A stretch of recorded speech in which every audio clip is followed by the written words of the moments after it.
ములుగు జిల్లాలో మహిళా శిశు సంక్షేమ శాఖ మంత్రి సీతక్క పర్యటించారు. ఈ సందర్భంగా డిగ్రీ కాలేజ్ మైదానంలో ఏర్పాటు చేసిన ఉచిత క్యాన్సర్ నిర్ధారణ పరీక్ష శిబిరంను మంత్రి సీతక్క ప్రారంభించారు. గ్రేస్ క్యాన్సర్ ఫౌండేషన్ ఆధ్వర్యంలో ఉచిత శిబిరాన్ని ఏర్పాటు చేశారు. జిల్లాలోని అంగన్వాడీ టీచర్లు ఆయాలకు ఉచితంగా ఈ కార్యక్రమంలో పరీక్షలు నిర్వహించారు.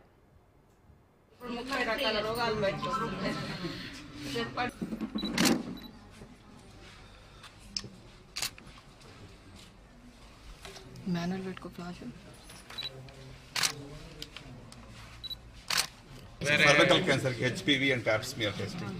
సో దానికి కూడా వెంటనే విత్ ఇన్ 1 hour రిపోర్ట్ వచ్చేస్తుంది. వాళ్ళందరినీ ఎవరి రిపోర్ట్ వాళ్ళు రిపోర్ట్స్ మనం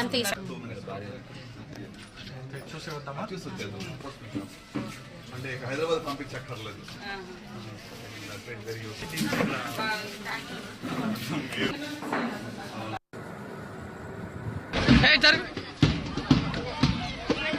ఉండండి అనేది మనం చెప్పాల్సిన అవసరం ఉంది.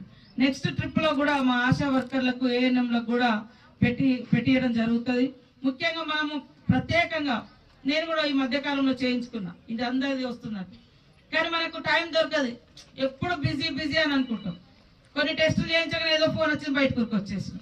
ఇట్లా నేను బసవతారకంలో చేయించుకున్నా. ఇట్లా మన క్యాన్సర్ పేషెంట్ ఉంటే ఆడ వెళ్ళినాం. మన మండలం నాయకుడు వాళ్ళ భార్యనే ఉండే అక్కడ పోయినా, అరే నేను కూడా చేయించుకుందామని చేయించుకున్నా. ఒకటేదో టెస్ట్ అట్లనే మిగిలిపోయింది. అట్లా మన రోజు బిజీలో ఏదో ఒకటి ఉంటుంది, కానీ ఖచ్చితంగా మనం ఆరోగ్యంగా ఉంటేనే ఎక్కువ రోజులు సేవ చేయగలుగుతాం. ఎక్కువ స్ట్రెంగ్త్తో బలంగా మనం పని చేయగలుగుతాం. మన బాడీ వీక్ అయినా కొద్దీ పని చేయాలన్నటువంటి ఆలోచన కూడా ఉండదు. మన శరీరాన్ని అంత యాక్టివ్ ఉండదు కాబట్టి పనిలో కూడా అంత హుషారుతనం కనబడదు. కాబట్టి ఇబ్బంది పడుతూ ఉంటాం. ఈ ఫ్రీగా మనం అందించేది.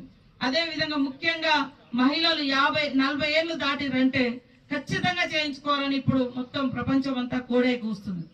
40 ఏళ్ళలో ఇప్పుడు నేను చెప్పినాడు ఒక 20 ఏళ్ళు ఉంటుంది కావచ్చు పిల్లగాడు బ్లడ్ క్యాన్సర్ వచ్చింది.